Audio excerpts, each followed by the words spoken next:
Hello everyone, कैसे हैं आप सब लोग। आशा करता हूँ बहुत अच्छे होंगे। मैं भी हूँ बहुत अच्छा। हम अपनी रिवीजन सीरीज के दौरान अभी सी इंटरमीडिएट के लिए जो नवंबर 23 में एग्जाम हो रहा है उसके लिए हम अभी रिवीजन सीरीज चला रहे हैं और ये रिवीजन सीरीज का चौथा या तीसरा हिस्सा हो सकता है, शायद तीसरा। और ये है valuation of supply, one of the most important chapters. इसके बिना आप कंप्यूट नहीं कर सकते टैक्स लायबिलिटी को। और हम ये शुरू कर रहे हैं अब। Let's go. कहाँ से कर रहे हैं हम? आईसीआई की मटेरियल से। आपके पास पुरानी मॉड्यूल है उससे भी कर सकते हो। मैं नई मॉड्यूल यूज कर रहा हूँ क्योंकि डिफरेंस कुछ भी नहीं है दोनों के अंदर। और मैं वो वाले मॉड्यूल यूज कर रहा हूँ जिससे हमारी भी बैच चल रही है, उसी से मैं करवा रहा हूँ। हम देखते हैं सबसे पहले हमें वैल्यू निकालना। वैल्यूएशन की जरूरत है कि हम किस वैल्यू के ऊपर गवर्नमेंट को टैक्सेस पे करेंगे, यानी किस वैल्यू के ऊपर हम जो जीएसटी का रेट है वो अप्लाई करने वाले। 5%, 10%, 12%, 10% कोई रेट नहीं है, 5, 12, 18, 28 अगर रेट है तो वो किस वैल्यू के ऊपर पे करेंगे वो हमें डिसाइड करना है इसी चैप्टर के अंदर। किस वैल्यू के ऊपर वो टैक्स पे करना है मुझे। और वहीं पर आ जाती है सेक्शन 15 जो वैल्यूएशन से रिलेटेड बातें करता है, और वो कहती है सेक्शन 15 कि आपको उस वैल्यू पर टैक्स पे करना है जो ट्रांजैक्शन वैल्यू है, यानी जो वैल्यू आपको एक्चुअली पेड और पेबल है। एक्स ने वाई को कोई प्रोडक्ट बेचा तो जिस प्रोडक्ट पे बेच दिया उसी वैल्यू के ऊपर जीएसटी लगा दिया जाएगा। लेकिन ध्यान रखना, अगर एक्स और वाई करीबी निकले, रिलेटेड पर्सन निकले, जान पहचान के सगे भाई बहन निकले, तो हो सकता है वाई को वो कम प्राइस पर सामान बेच दे। ऐसे कई सारे और भी एग्जांपल्स हो सकते हैं। तो ऐसे केसेस के अंदर गवर्नमेंट ने एक रूल्स बना रखे हैं। गवर्नमेंट ने अलग से रूल्स बनाए हैं उसके लिए। वो रूल्स आपको सी इंटर लेवल पर नहीं पढ़ना है, फाइनल लेवल के ऊपर पढ़ना है। तो वो रूल हम अभी नहीं पढ़ेंगे। कई सारे और भी केसेस हो सकते हैं, और खास करके जैसे एक्सचेंज का केस है, करेंसी एक्सचेंज के केस में किस वैल्यू के ऊपर टैक्स पे करना होता है अभी आपको नहीं पढ़ना, सीए फाइनल पढ़ना है। एरोप्लेन का जो फेयर है उसके ऊपर भी जीएसटी चार्ज होता है, लेकिन किस फेयर के ऊपर चार्ज होता है, किस तरीके से चार्ज होता है, वैल्यूएशन रूल्स बताता है, अभी आपको नहीं पढ़ना है। तो ये सब चीज़ें सीए फाइनल लेवल पे जब आप बड़े हो जाओगे तब पढ़ोगे। अभी देखते हैं ट्रांजेक्शन वैल्यू को ही माना जाएगा असेसेबल वैल्यू। असेसेबल वैल्यू माने वो वैल्यू, वो असेसमेंट वाली वैल्यू जो आपने खुद कंप्यूट करी है और इसके ऊपर आप टैक्स पे करने वाले हो। तो बोलते हैं कि वो ट्रांजेक्शन वैल्यू जिस वैल्यू पे बेच रहे हो आप उसी को माना जाएगा। अगर supplier and recipient are not related person and the price is the sole consideration, price के अलावा कुछ और आप नहीं चार्ज कर रहे हो। लेकिन अगर प्राइस के अलावा मान लो आपने कोई सप्लाई करी और उसके बदले कुछ तो आपने कैश में पैसे ले लिए, और कुछ एक्टिविटी है, कुछ काइंड में या सर्विसेज के अंदर उसने आपके लिए कोई काम कर दिया, माना तो जाएगा ना, वो भी वैल्यू सप्लाई का ही वैल्यू है। उसको भी तो माना जाएगा कि उसने आपके लिए वो भी एक तरीके का सप्लाई करा या कंसिडरेशन के रूप में उसको भी पे करा। बट कंसिडरेशन आपको दिख क्या रहा है? सिर्फ और सिर्फ कैश या काइंड वाला दिख रहा होता है, और जो सर्विसेज के रूप में करा वो दिखता नहीं है। तो हमें उसको कंसिडरेशन, वो भी कंसिडरेशन का पार्ट बनेगा, ठीक है। लेकिन अगर प्राइस सिर्फ सोल कंसिडरेशन हो तो उसी वैल्यू को हम सप्लाई मान लेंगे जो कि उन्होंने एक्चुअली पे किया। लेकिन कंसिडरेशन के अलावा भी कुछ पेमेंट है, कोई और मोड से आपने पेमेंट करा है, तो उसको इंक्लूड करेंगे वैल्यू के अंदर। तो यहाँ पे बहुत सारे इंक्लूजन्स दे रखे हैं। सेक्शन 15 सब सेक्शन 2 के अंदर गवर्नमेंट ने कहा कि प्राइस के अंदर बहुत सारे इंक्लूजन्स आएंगे जिसको आपको ऐड करना पड़ेगा। देखो जीएसटी के ऊपर लगता है, जैसे कोई ट्रांजेक्शन हुई, उस ट्रांजेक्शन के ऊपर आज के डेट पे मान लो कस्टम ड्यूटी लगता है। आप इंपोर्ट कर रहे हो कुछ सामान, तो इंपोर्ट ड्यूटी का आपको डिडक्शन नहीं मिलेगा। इंपोर्ट ड्यूटी को आपको माइनस करने को नहीं मिलता है जीएसटी के अंदर, उसकी क्रेडिट नहीं मिलती है। आप हालांकि आपने पढ़ा होगा सीमलेस फ्लो ऑफ क्रेडिट है यहाँ पे, है ना, टैक्स ऑन टैक्स नहीं है, पर यहाँ पर टैक्स ऑन टैक्स होगा। क्यों? आपको कुछ टैक्सेज जिसकी आपको क्रेडिट नहीं मिलती जीएसटी के, उन टैक्सेज को ऐड करना पड़ेगा वैल्यू के अंदर। आप कोई चीज सामान खरीद के लाते हो तो आपको इनकम टैक्स, कस्टम ड्यूटी अगर आप बाहर से लेके आते हो सामान, या टोबैको खरीदते हो उसके ऊपर आप एक्साइज ड्यूटी पे करते हो, तो वो आपकी वैल्यू का पार्ट बन जाएगा, वो माइनस नहीं होगा। तो आपकी वैल्यू के अंदर ये ऐड हो जाएगा। क्या क्या चीजें हैं? तो पहले है एनी टैक्सेस का मतलब कि central tax, state tax, SGST, CGST और आईजीएसटी की भी बातें कर रहे हैं, यूटीजीएसटी की बातें कर रहे हैं। Answer is no. जीएसटी के अंदर लगने वाले टैक्सेस के अलावा अगर कोई टैक्स है, अगर वो चार्ज किया जा रहा है तो वो ऐड कर देंगे इसके अंदर। अदर देन दिस टैक्स, यानी जीएसटी के अंदर सीजीएसटी हो, एसजीएसटी हो, यूटीजीएसटी हो, आईजीएसटी हो या कंपेंसेशन सेस हो, इनके अलावा कोई और टैक्स है तो वो ऐड कर देंगे वैल्यू के अंदर, जिसका डिडक्शन हमें नहीं मिलता। उसके बाद कुछ ऐसे टैक्सेज या फिर म्यूनिसिपैलिटी टैक्सेज वगैरह भी हो सकते हैं, तो वो सब भी ऐड करके चलेंगे। देखो इसके बाद आती है 15(2)(b), where supplier is liable to pay but which has been paid by the recipient. Liable कौन था पे करने के लिए? सप्लायर, बट एक्चुअली में पे किसने कर दिया? रेसिपिएंट ने। एक्स ने IDTX राहुल को कोई सर्विसेज दी, उसके बदले 5,000 रुपये उसने चार्ज करा, लेकिन एक्स को पानी की भी व्यवस्था करके रखनी थी, ठीक है, पानी क्या मतलब कैटरिंग की सर्विसेज दी या कोई सेमिनार वगैरह होना था, एक्स के होटल में होना था। अब एक्स ने बोला कि मैं आपके लिए सारी व्यवस्था करके रखूंगा, लेकिन पानी की व्यवस्था उसने नहीं करी। पानी की व्यवस्था करना, पानी की पेमेंट करना किसकी रिस्पॉन्सिबिलिटी थी? एक्स की। एक्स सारी चीजों का जुगाड़ करके लाता, पर उसने नहीं लिया था। अब वो पानी मंगवाया तो वाई ने करा, IDTX राहुल ने खुद पेमेंट कर दिया, 1,000 रुपये पानी के बोतल का उसने पे कर दिया। अगर इस 1,000 को मैं वैल्यू में शामिल ना करूं तो आप सिर्फ और सिर्फ 5,000 के ऊपर ही गवर्नमेंट को GST पे करोगे, तो गवर्नमेंट बोलती है ये 1,000 रिस्पॉन्सिबिलिटी किसकी थी पे करने की? एक्स की। भले ही IDTX राहुल ने पे करा है, मुझे इससे फर्क नहीं पड़ता, तुम GST तो भैया 6,000 पे करके चलोगे। तो यहाँ पे इन्होंने 1,000 को ऐड कर लिया और 6,000 के ऊपर GST की लायबिलिटी थोप दी, यानी supplier is liable to pay but which has been paid by the recipient and which is not included in the price actually paid. ये 5,000 के अंदर वो 1,000 शामिल नहीं था। अगर 6,000 शामिल कर लिया, 1,000 शामिल कर लिया होता, 6,000 प्राइस चार्ज करो तो फिर तो कोई बात ही नहीं थी। अब बात आती है इंसिडेंटल एक्सपेंसेस। इंसिडेंटल एक्सपेंसेस क्या सब होते हैं? उस सप्लाई को कंप्लीट करने के लिए आपने जो जो खर्च किए, सारे खर्चे, जैसे पैकिंग का चार्ज हो सकता है, वेमेंट वजन करवाना हो गया, इंस्पेक्शन चार्जेज हो गया, ट्रांसपोर्टेशन हो गया, सब चीजों को हम ऐड कर देंगे। जो मेरी लायबिलिटी है ये सप्लाई करने से पहले की जितनी भी सारी चीजें होंगी सबका हम इंक्लूड कर देंगे उसके अंदर, यानी amount charged for anything done by the supplier in the respect of supply of goods or services or both at the time of or before the delivery या before the delivery of the supply of goods or services or both, यानी goods और service deliver करने से पहले जितने भी खर्चे, incidental खर्चे शामिल हुएंगे सबको हम ऐड कर देंगे यहाँ पर। उसके बाद आती है इंटरेस्ट।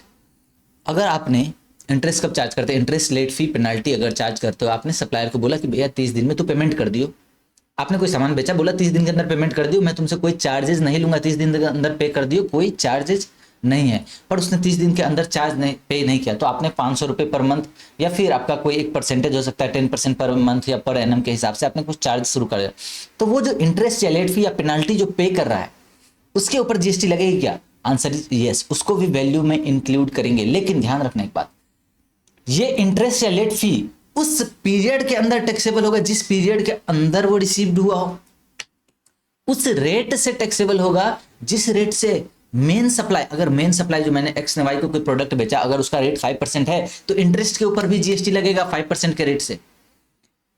अगर 12% रेट रहा होगा तो 12% इंटरेस्ट के ऊपर भी लगेगा। और देखो वैल्यू ऑफ सप्लाई के ऊपर तो जब आपका मेन कंसिडरेशन रिसीव होगा उस समय टैक्स आपने पे कर दिया, इंटरेस्ट जब मिलेगा उस महीने के अंदर टैक्सेबल होगा। इंटरेस्ट आपको मान लो कि 6 महीने बाद मिलता है तो वो 6 महीने बाद टैक्सेबल होगा। और सुनो एक और चीज, अगर इंटरेस्ट या लेट फी के रूप में उन्होंने 5,000 रुपये पे कर दिया, बन रहा था 8,000 रुपये, उसने 5,000 ही पे करा, बोला यार रखो ना, अब मैं नहीं दे पाऊंगा, इतना रख लो, तो आप मान लेना कि 5,000 ही टैक्सेबल है और 5,000 इंक्लूसिव ऑफ टैक्सेज है। यानी एक बात समझो, अगर मान लो 10% 12% का रेट है तो आप ये मान के चलना ये 5,000 जो है ना ये 112% है, यानी इसके अंदर 100 रुपये भी शामिल हैं, इसके अंदर टैक्सेबल वैल्यू भी शामिल है और टैक्सेज भी शामिल हैं। यानी कि अगर आप इसका कंप्यूट करो वैल्यू कितना होगा तो आप इसको कर दोगे इंटू 100 डिवाइडेड बाई 112। इस तरीके से आप कंप्यूट करके चलोगे। मानो कि जो मिल गया वही संपूर्ण है, वही सत्य है, इसके अलावा कुछ नहीं है। जो मिला, जिस रेट से मिला उसी रेट से टैक्स लगा देंगे और मानेंगे जितना मिल चुका है इसके अंदर टैक्स भी शामिल है, और हम यहाँ पे बैक कैलकुलेशन करेंगे ये इस तरीके से। तो इंटरेस्ट हो, लेट फी, पेनाल्टी हो, यहाँ पे आप ले लोगे, ठीक है। सेक्शन 15 सबसेक्शन 2 क्लॉज ई आता है। सेक्शन 15 सबसेक्शन 2 क्लॉज ई बात करता है सब्सिडी की। सब्सिडी को भी अगर आप इंक्लूड करोगे, कब इंक्लूड करोगे? सब्सिडी को आप वैल्यूएशन के अंदर इंक्लूड करोगे कब? जबकि वो सब्सिडी प्रोवाइड की गई हो by any person other than central government और स्टेट गवर्नमेंट। सेंट्रल गवर्नमेंट और स्टेट गवर्नमेंट अगर सब्सिडी दे तो कोई बात नहीं है, उसको तो हम माइनस कर देंगे, लेकिन अगर किसी और ने सब्सिडी दे रखी है तो हमेशा ऐड करना है, उसको आपको ऐड करके चलना है।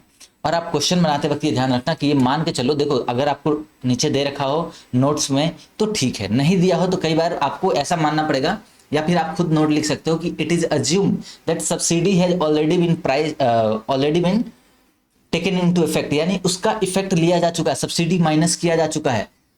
किसी एनजीओ ने दिया तो भी, सेंट्रल गवर्नमेंट स्टेट गवर्नमेंट ने दिया तो भी, ये जो बेस प्राइस है, बेस प्राइस में सब्सिडी माइनस किया जा चुका है।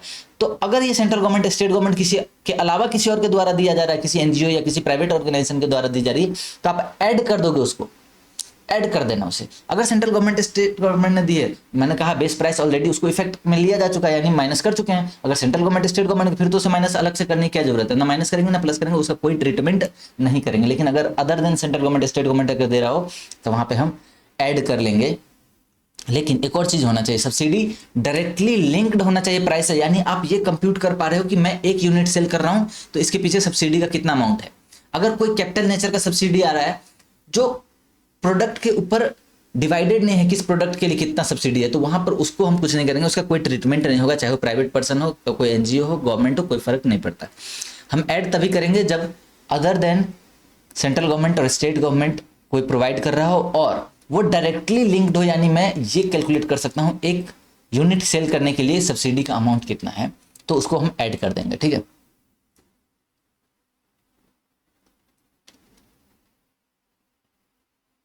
और 15 सबसेक्शन 3 बात करता है डिस्काउंट की। कुछ डिस्काउंट आपको माइनस भी करने पड़ते हैं। डिस्काउंट, एक तो डिस्काउंट होता है जो अपफ्रंट डिस्काउंट देते हैं, आप मुझे पे करोगे, मैंने माइनस करा और आपको दे दिया, वहीं पे डिस्काउंट दे दिया, तो वो तो इनवॉइस के अंदर से ही माइनस हो जाएगा। लेकिन कुछ इनवॉइसेज ऐसे भी होते हैं जो आपको आज की डेट पे पता नहीं कि मिल पाएगा भी या नहीं। देखो 3 तरीके के डिस्काउंट, एक तो बिफोर और at the time of supply में दे रहा हूं, यानी बेचते वक्त ही सप्लाई पे डिस्काउंट दे दे रहा हूं कि इतने रुपए का प्राइस है, -5%, ये डिस्काउंट आपकी खत्म होगी। ठीक है, या कैश डिस्काउंट होती है।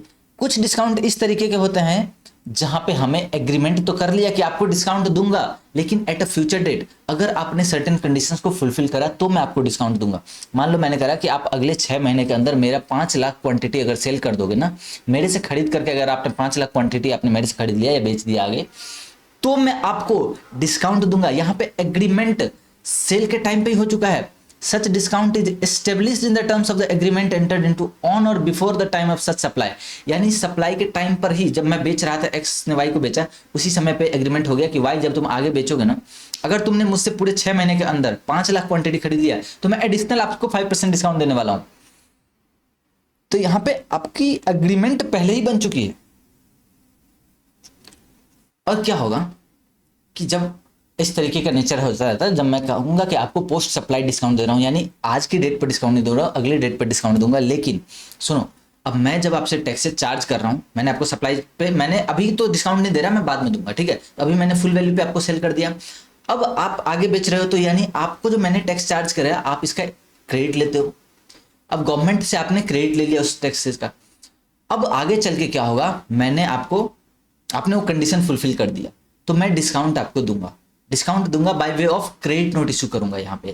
ठीक है, क्रेडिट नोट इशू करता हूँ, यानी मैंने आपको जब सेल कर रहा हूँ तो मैं डेबिट कर रहा हूँ मैं आपको, और जब डिस्काउंट दे रहा हूँ तो यहाँ पे क्रेडिट नोट इशू करूंगा, यानी क्रेडिट कर दूंगा आपको मैं।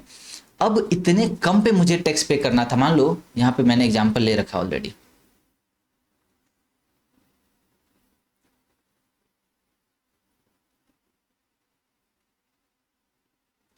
हिंदुस्तान यूनिलीवर ने, रिटेलर है, शैम्पू बेच रहा है, उसको 125 रुपए में बेचा, डिस्काउंट दे दिया 5 रुपए इच पैक के ऊपर, यानी 120 रुपए में बेच रहा है, तो 120 प्लस 12% के ऊपर मैंने सेल कर दिया। करेक्ट, 120 प्लस 12% के ऊपर मैंने 14 रुपीज 14 पैसे के ऊपर, ये 14 रुपये 40 पैसे जो है जीएसटी का अमाउंट आ गया, यानी 12% होता है 14 रुपीज 40 पैसे, इतना मैंने गवर्नमेंट को जमा करा दिए। इस 1440 का रेसिपिएंट यानी रिटेलर जो है ये क्रेडिट लेके बैठ चुका है। अब आगे जाकर के मैं आपको डिस्काउंट देता हूं, आपने वो कंडीशन फुलफिल कर दिया और मैं आपको 5% का डिस्काउंट दे रहा हूं। ठीक है, यानी जो एमआरपी था, तो यहाँ पे 6 रुपये 25 पैसे है, मान लो 8000 क्वांटिटी की यहाँ पे बात हो रही है, तो 50,000 का सेल हो गया।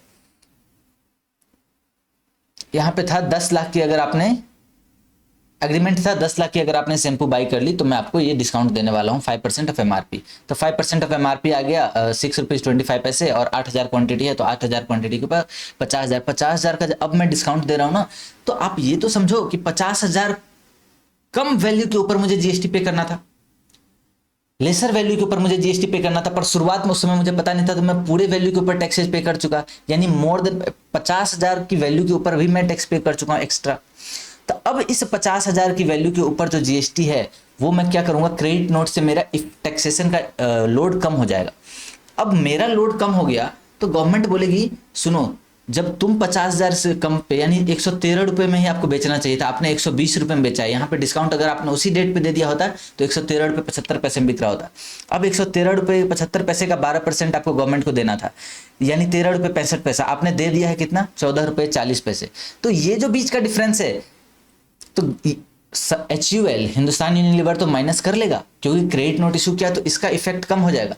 लेकिन सुनो, ये तब माइनस करने दूंगा मैं जबकि रिसिपिएंट ने ये रिवर्स कर दिया हो क्रेडिट। रिसिपिएंट भी तो 14 रुपये 40 पैसे का क्रेडिट लेके बैठा था, रिसिपिएंट को 13 रुपये 65 पैसा ही लेना था क्रेडिट, पर वो 14.40 का क्रेडिट लेके बैठा हुआ है। तो गवर्नमेंट कहती है भैया उसको रिवर्स अगर कर दे, वो जितना एक्स्ट्रा क्रेडिट लेके बैठा हुआ उतना रिवर्स कर दे, तो मैं आपको ये क्रेडिट यहाँ पे क्रेडिट नोट के थ्रू मैं आपको वैल्यू ऑफ सप्लाई कम करने दूंगा, और आपकी आउटवर्ड लायबिलिटी को कम करने की कम तभी हो पाएगा जब उसने एक्चुअली में रिवर्स कर दिया हो क्रेडिट को। अदरवाइज मैं आपकी क्रेडिट रिवर्स मैं आपकी लायबिलिटी को कम नहीं करूंगा, ठीक है। तो यहाँ पर आपके लिए आ जाएगा कि इनपुट टैक्स क्रेडिट जो है वो रिवर्स किया जा चुका हो रिसिपिएंट के द्वारा, और आपके पास अग्रीमेंट हो प्रायर एग्रीमेंट और input tax reversal by recipient, ये दो कंडीशन फुलफिल हो तो जा करके आप यहाँ पर डिस्काउंट को माइनस कर पाओगे। और कुछ बेकार की बातें इन्होंने लिखी हुई है, एक्सप्लेनेशन लिखा हुआ है, रिलेटेड पर्सन कौन कौन होते हैं, और ये आपका चैप्टर खत्म हो जाता है। लेकिन इससे के अंदर कुछ चीजें हैं, जैसे कि टीसीएस है। टीसीएस क्या एक टैक्स है? आंसर इज टीसीएस टैक्स नहीं होता है। टैक्स कलेक्शन एट सोर्स क्या है? एक इंटेरिम लेवी है कि कुछ दिन के लिए लगाया जाता है, बाद में इसका इफेक्ट आपको दे दिया जाता है, ठीक है। गवर्नमेंट ये रखती नहीं है, आपको ये अलाउ कर देती है, पर बाद में। तो इसको क्या, इसको वैल्यू का पार्ट मानेंगे? अगर मैंने 100 रुपये आपसे कलेक्ट करने थे, मैंने गवर्नमेंट ने बोला 100 और प्लस में 2% मेरे कहने पे भी चार्ज कर लियो, तो 100 + 2 102 रुपये मैंने आपसे चार्ज कर लिए। अब वो एक्चुअल में सप्लाई 100 का ही होगा, 2 रुपये का सप्लाई नहीं माना जाएगा, क्योंकि वो 2 रुपये आपको गवर्नमेंट अलाउ कर देगी बाद में। मेरे को गवर्नमेंट ने बोला था कि 200 रुपये ले करके मेरे को दे दो, मैंने दे दिया गवर्नमेंट को, गवर्नमेंट आप ही के खाते में उसको डाल देगी। 2 रुपये गवर्नमेंट रखती नहीं अपने पास। तो ऐसे केसेस के अंदर क्या बोलते हैं, इंटेरिम लेवी है, ये कुछ दिनों के लिए हमने बीच में बस लगा रखा है, गवर्नमेंट इसको कलेक्ट नहीं करेगी।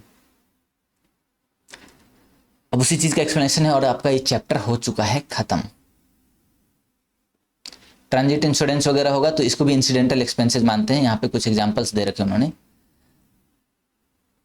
आउटवर्ड फ्रेट है या फिर ट्रांजिट इंश्योरेंस है।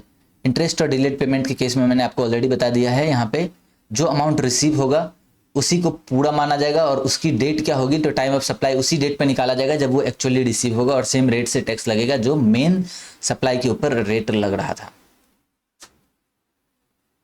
और ये चैप्टर आपके लिए हो गया खत्म। मैं एक आधा क्वेश्चन देखता हूं करके आगे।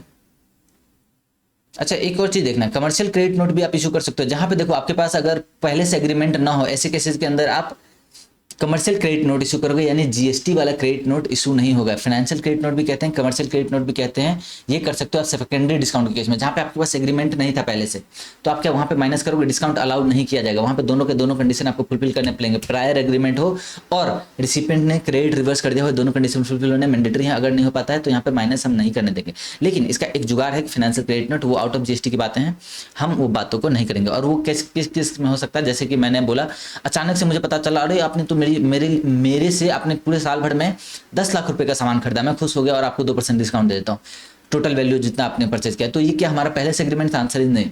तो यहाँ पे माइनस नहीं किया जाएगा ऐसी चीजों को।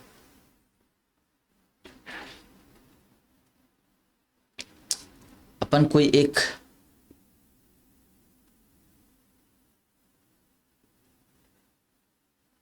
यहाँ पे एक क्वेश्चन देखो करते हैं। मैसेज फ्लो है रजिस्टर्ड पर्सन और हमें वैल्यू निकालना है, ठीक है। प्राइस ऑफ मशीन क्या है? 25,000 रुपये, तो मैंने 25,000 को ऐड कर लिया। थर्ड पार्टी इंस्पेक्शन चार्जेज है, यहाँ पे इंस्पेक्शन मुझे करवाना था, ठीक है। तो कोई भी काम आपने करा हो सब चीज़ का कॉस्ट इंक्लूड होगा। Such charges were payable by messrs Flow Pro, यानी सप्लायर के द्वारा पे करना था, but the same has been directly paid by the BP limited, यानी सप्लायर की लायबिलिटी थी but which has been paid by the recipient, तो this shall be included in the value of supply in terms of section 15 sub section 2 clause B के अनुसार। यहाँ पर अपन add कर देंगे इस 5,000 रुपये को, ठीक है। फ्रेट चार्जेज है 2,000 रुपये, फ्रेट चार्जेज ऑब्वियसली इंक्लूड करेंगे ही करेंगे। एनीथिंग डन, ये कौन सा सेक्शन में जाएगा? 15(2)(c) आ जाएगा, ठीक है। यहाँ पे चाहो तो लिख लेना 15(2)(c) है। सब्सिडी है received from the state government है, स्टेट गवर्नमेंट ने सब्सिडी दिया तो क्या करें? सबसे अच्छी बात है सेंट्रल गवर्नमेंट स्टेट गवर्नमेंट के द्वारा सब्सिडी की दी जाए तो उसको वैल्यू में ऐड नहीं करेंगे, और ये डायरेक्टली लिंक्ड होना चाहिए। तो यहाँ पे डायरेक्टली लिंक्ड भी है, तो यहाँ पे हम कोई ट्रीटमेंट नहीं करेंगे इस 5,000 का, ठीक है। ये 5,000 ये वाला है, और ये दूसरा वाला जो 5,000 है इसका कोई ट्रीटमेंट नहीं होगा। लेकिन आपको सबके नीचे एक्सप्लेनेशन लिखना होगा, नोट्स लिखने होंगे। डिस्काउंट है 2% is offer to BP limited on the price mention at serial number 1, तो इसको माइनस कर देंगे 2% जो भी आ जाए इसका। 25,000 का 2% 500 रुपये, इस तरीके से माइनस कर देंगे। आप देख लेना, कोई भी क्वेश्चन देखोगे आपको आसानी समझ में आएगा। 2-3 ही क्वेश्चन है यहाँ पे। प्राइस ऑफ द गुड्स है यहाँ पे 1 लाख रुपए, ठीक है। Municipal taxes any taxes charge है सबको इंक्लूड करेंगे। Section 15 sub section 2 clause A कहता है, ठीक है। तो यहाँ पे 2,000 रुपये चार्ज कर लिया। Inspection charges anything done by the supplier before the supply of goods, तो anything done for any price charge for anything done. तो यहाँ पे आपने प्राइस कितना चार्ज किया इंस्पेक्शन चार्जेस के नाम पे 15,000, section 15 sub section 2 clause C add कर दिया जाएगा। Subsidy receive from Shri Ram trust, क्या कोई सेंट्रल गवर्नमेंट स्टेट गवर्नमेंट है? आंसर ही नहीं है। कोई एनजीओ है? कोई फर्क नहीं पड़ता। डायरेक्टली लिंक्ड है तो ऐड कर दो, 50,000 रुपये को ऐड कर दो। अगर ये डायरेक्टली लिंक्ड नहीं होता तो ऐड नहीं करते। उसके बाद लेट फी की बात कर रहे हैं, 1,000 रुपये आया, ठीक है। Shri Balram private limited paid the late fees, however these charges were ultimately waived. यहाँ वेव किया गया है, देखो अब वेव कर दिया। उसने पे तो करा था पर वेव कर दिया। तो बोलते हैं जो प्राइस आपको एक्चुअली मिलेगा उसी के ऊपर टैक्स लगाएंगे और उसको हम ग्रॉस अप करेंगे पहले तो यहाँ पर 1,000 जो मिला था उसको भी हमने माफ कर दिया, यानी कुछ भी नहीं मिला तो यहाँ पे कुछ भी इंक्लूड नहीं करेंगे। पेमेंट चार्जेस है तो पेमेंट चार्जेस ऐड कर देंगे और ये क्वेश्चन इस तरीके से खत्म हो जाता है। आप देख लेना, यहाँ पे कोई खास बात नहीं लिखी हुई है। यहाँ पे एक देखो 5वीं नंबर एंट्री है, ये डिस्काउंट की एंट्री है। डिस्काउंट की क्या बोलता है? एडिशनल डिस्काउंट आपको मिलेगा 1% at the year and based on additional purchase अगर आप करते हो मशीनरी का which is for which adjustment is made at the end of the financial year. यानी क्या हो गया कि आप आज मान लो कोई मशीन आपने से परचेज किया 50,000 रुपये का, मैं कहता हूं अगर आपने 60,000 की और मशीन परचेज करी तो वो मशीन जब आप वो मशीन खरीद रहे होगे तो उसके अंदर से वैल्यू माइनस कर दूंगा। तो यहां पर ये क्रेडिट नोट वाला काम नहीं करेगा। यहाँ पे 15% का डिस्काउंट इसके अंदर नहीं मिलेगा। ऑब्वियसली जब आप वो खरीदोगे ना तो उसके अंदर तो ऑब्वियसली माइनस कर ही देंगे ना आपको 1%, तो वो उस समय माइनस करना, अभी इस प्राइस के अंदर से आप माइनस नहीं कर सकते। और इस तरीके से ये चैप्टर आपका हो जाता है खत्म जी। बहुत 20-22 मिनट के अंदर खत्म हो गया। हम आपसे मिलेंगे फिर किसी लेक्चर के अंदर। बाय बाय जी।